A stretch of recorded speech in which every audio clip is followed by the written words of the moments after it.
골든아워 윤한덕. 2008년이 끝나가던 겨울, 중앙응급의료센터로 윤한덕 센터장을 찾아갔을 때 그의 시선은 내게 오래 머물지 않았다.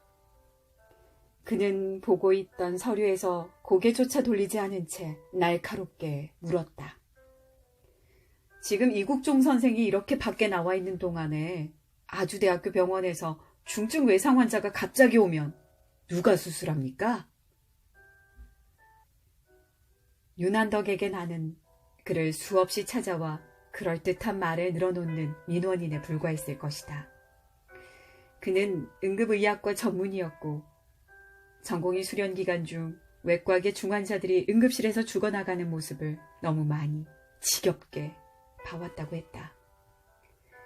교과서에서 배워왔던 각 임상 과목 간에 협진은 고사하고 생명이 위급한 외과계 응급 환자가 병원 문턱을 넘어온 이후에도 적절히 치료받기 어려웠다고도 했다. 윤한덕은 그때의 응급실을 지옥 그 자체로 기억하고 있었다. 그것이 그를 지금 이 자리에 밀어넣었을 것이다. 지옥을 헤매본 사람은 셋 중 하나일 수밖에 없다. 그 화염을 피해 도망치거나 그 나락에 순응하거나 그 모두가 아니라면 판을 뒤집어 새 판을 짜는 것.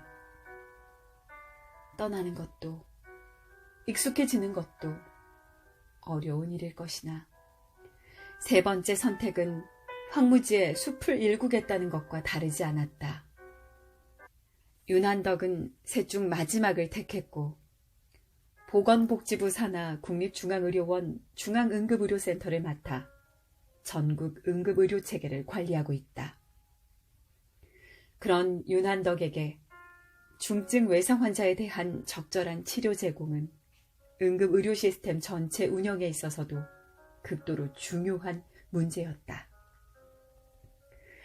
중증 외상 환자들은 응급실을 내원하는 전체 환자 수의 일부였을 뿐이지만 사망률은 높았다. 이 환자들은 대부분 큰 수술을 필요했으나 응급의학과 의사들은 그 같은 수술을 직접 하기는 어려우므로 외과계 의사들의 손이 절대적으로 필요했다. 그러나 수많은 외과계 의사들은 정규 수술에 집중해 중증 외상 환자 치료에는 소극적이었으며 당직 운영조차 중증 외상 환자들을 크게 고려하지 않았다. 윤한덕은 그 같은 현실에 몹시 좌절하고 있었다.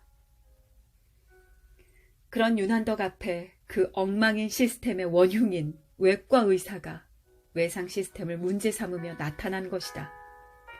그가 나를 보자마자 던진 질문의 함의는 선명했다. 외상외과를 한다는 놈이 밖에 이렇게 나와 있다는 것은 환자를 팽개쳐놓고 와 있다는 말 아니냐? 그게 아니면 환자는 보지도 않으면서 보는 것처럼 말하고 무슨 정책 사업이라도 하나 뜯어먹으려고 하는 것 아니냐? 였다. 그러나 나 역시 지옥 속이었다. 도망치고 싶었으나 도망치지 못했으며 적당히 순응하지도 못했으므로 떠밀리듯 세 번째 선택지를 받아들고 있었다. 나는 중증 외상 의료 시스템에 대해 말을 이어나갔으나 윤한덕은 귀담아 듣지 않았다. 그는 내내 냉소적이었으며 내 말을 조목조목 비꼬았다. 그럼에도 나는 신기하게도 그에게서 진정성을 느꼈다. 2008년부터 2009년까지 외상센터 관련 정책들이 쏟아져 나왔고 나는 그 시기에 그를 종종 보았다. 2009년 가을에 중증 외상 특성화센터 사업이 진행되기 시작했다. 그 시기에 전남대학교 외과대학에서 열린 외상센터 관련 심포지엄에서 나는 윤한덕을 만났다. 그는 바쁜 일정 중에 시간을 쪼개어 광주까지 내려왔고 자기 발표가 끝나자마자 가방을 둘러매고는 지체 없이 강당을 빠져나갔다. 나는 그를 뒤쫓아 따라 나갔다. 기차 시간이 촉박하신가 봐요. 아니, 잠깐 보고 싶은 곳이 있어서 쟁걸음으로 의과대학 건물 안으로 들어가는 그를 따라갔다. 전철역은 병원 응급실 쪽으로 나가야 하던데요. 그는 답 없이 미소 지으며 복도 사이로 걸어 들어갔다. 가는 발길이 익숙했다. 이곳을 잘 아는 사람의 걸음이었다. 윤한덕은 망설임 없이 한 강의실로 들어섰다. 전남대학교 의과대학 학부 강의실 뒤편이었고 강의실은 비어 있었다. 그는 교단 쪽으로 천천히 내려가며 양측에 계단식으로 놓여있는 책상들을 손으로 가볍게 쓸며 천천히 내려갔다. 내가 말이야, 여기서 공부했었어. 그렇게 말하며 돌아보는 윤한덕의 표정이 어린 학생같이 상기되었다. 여기서 강의 받을 때는 말이야, 이 답답한 강의실을 벗어나서 졸업만 하면 의사로서 뭐든지 다 할 수 있을 것만 같았는데 말이지.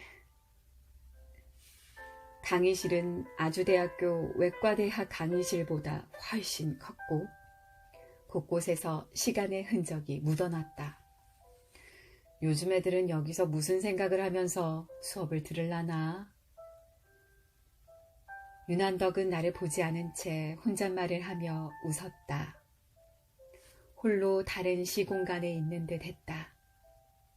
오래전 이곳에 앉아 강의를 듣고 밤을 새우던 나를 더듬고 있는 것처럼 보였다. 중앙응급의료센터에서 날카로운 시선으로 나를 몰아세우던 윤한덕은 거기에 없었다. 내 눈에 보이는 것은 순수한 열의를 가진 젊은 의학도의 뒷모습이었다. 그를 따라 시간이 아주 천천히 흐르는 것 같았다. 그의 걸음이 맨 앞쪽 책상을 지나 교단에 닿았을 때 윤한덕은 멈춰 섰다. 몸을 돌려 강의실을 끝에서 끝까지 느리게 둘러보고는 숨을 깊이 들이마셨다. 그러고는 빠르게 강의실 앞문으로 빠져나갔다.